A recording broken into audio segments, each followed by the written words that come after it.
doit être le samedi 2 juin et je fais une réapparition sous un crachin. On se croirait en Normandie. C'est terrible en ce moment, le temps qu'il fait ici. Il fait froid, on rebascule vers l'hiver. Oui, alors petite promenade à suite à ces derniers jours ont été très compliqués, très compliqués. Évidemment, avec des situations rocambolesques concernant mon père. Retour à domicile, trop tôt, il est reparti à l'hôpital. Là, il est à nouveau et pour une nouvelle opération dans l'intestin. Bref, tout est compliqué et tout se fait. C'est des montagnes russes, c'est-à-dire qu'il n'y a pas de repos. C'est l'ascenseur émotionnel, comme on dit. Il y a une avalanche toujours de contrariétés qui viennent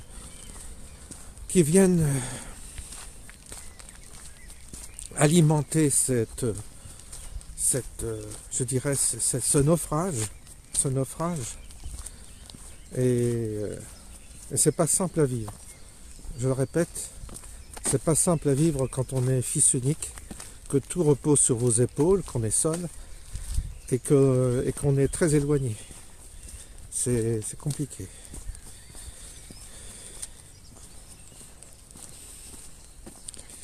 Donc on gère à distance et on est en relation avec les intervenants hospitaliers. Ah, c'est éprouvant. Et puis plus le caractère aussi de la personne. Non, c'était un passage pour moi qui est certainement une période quasi les plus difficiles que j'ai connues jusqu'à présent. Pourtant, j'en ai eu des épreuves, mais là, c'est du costaud. C'est du costaud. Ça, plus tard, je pourrais prendre de la distance et réfléchir à tout ça, en me disant que la phase terminale de la vie, eh bien, on n'en parle pas beaucoup, mais c'est pas très beau à voir. C'est pas très beau à voir. Donc voilà où j'en suis. Il pleut, c'est horrible. L'appareil va être tout mouillé. Donc, je ne vais pas faire de grandes théories aujourd'hui, étant donné que j'ai les mains dans le cambouis, et quand on a les mains dans le cambouis, on n'est pas apte à prendre de la distance. Ça se fera plus tard, quand les choses se seront à nouveau apaisées. Mais pour l'instant, on est dans l'urgence, on est dans les décisions, on est dans les tracasseries administratives, le médical, tout le monde hospitalier, médical, oh là là. J'en ai beaucoup de messages, de témoignages de ce monde hospitalier. Du bon, du mauvais, du moyen, de tout. Il y a des gens formidables, des gens qui sont un peu maltraitants, il y a de tout. Il y a négligents, ça dépend. C'est relatif, ça dépend sur qui on tombe. Mais évidemment, les choses se déshumanisent progressivement et on le ressent partout. Peut-être que ça reste encore un des secteurs les plus humains, malgré tout, le monde de la médecine, mais enfin hospitalier j'entends, mais à partir du moment où vous avez un monde qui se déshumanise, ça a des conséquences sur nos vies, hein. Faut pas se faire d'illusions. Surtout quand on sort de notre petite bulle. Tant qu'on est dans sa petite bulle, quand on a le confort de sa bulle, et qu'on n'a pas de dépendance des autres, ça va. Mais le jour où vous devenez dépendant par un biais ou par un autre du système hospitalier, du système administratif, enfin d'une administration, eh bien là ça change. Là vous apercevez que la déshumanisation, ça a un impact réel sur le confort moral. Et aujourd'hui, on sait très bien où on en est. Hein. Vous savez, cette déshumanisation, il n'y a pas de mystère, c'est le symptôme de notre époque. Et à partir du moment où on a opté pour cette déshumanisation, les boomers en sont responsables. Ils ont tracé la voie de cette déshumanisation en intellectualisant tout, en cassant les bases traditionnelles d'un système qui bien sûr n'était pas parfait, mais ils ont cassé, si vous voulez, ils ont jeté l'enfant avec l'eau du bain, alors qu'ils auraient dû jeter l'eau du bain sans jeter l'enfant. Ils n'ont pas compris que la tradition, il y avait des choses justes dedans, mais qu'on pouvait elle pouvait se métamorphoser sans forcément abandonner les racines qui équilibraient l'homme et permettaient à l'homme de se réaliser aussi intérieurement. Le problème, c'est qu'aujourd'hui, on a tout foutu en l'air et on est dans un monde totalement inversé où le monde est fou et est déshumanisé. Nous sommes dans un monde déshumanisé. Alors évidemment, je dirais que on le paye cher.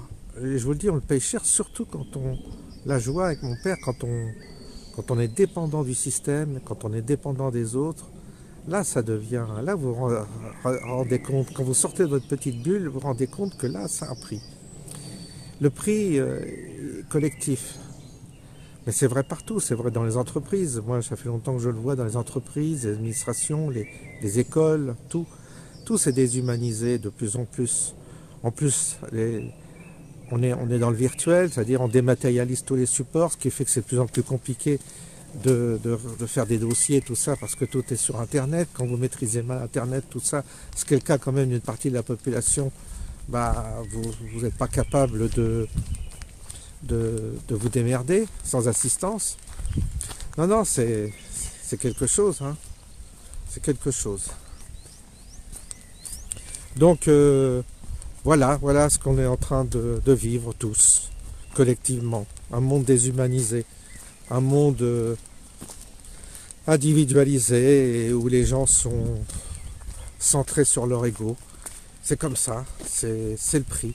Alors évidemment, une société comme ça n'a pas tellement de sens qu'on la défende. Ça n'a pas tellement de sens qu'on défende ce modèle-là.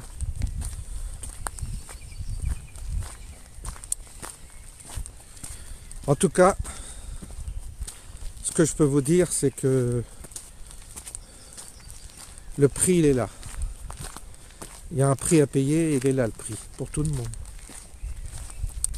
Il est raide, il est raide. On n'a pas avancé, on a vécu comme des... Ah, ça pleut là, ça va être... L'image va être dégueulasse, je suis sûr. On a tout tablé sur le matérialisme et on a perdu de vue la question existentielle. Ça nous conduit à cette machine folle dans laquelle on est pris et qui nous écrase.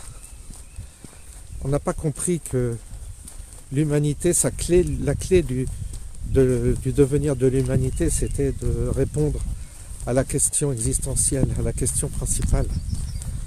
Et tant qu'on s'éloigne de ça, on s'étourdit. Mais ça, c'est comme si on pissait dans un violon de dire ce genre de propos parce que ça sert à rien. Ça sert à rien. Ah, là, ça flotte. C'est du crachin, ça mouille, c'est horrible. Sous les arbres. Donc voilà. Voilà le constat. Constat dont je suis conscient, mais qu'il faut. Mais n'empêche que quand on passe par ces étapes-là, c'est chaud. C'est chaud.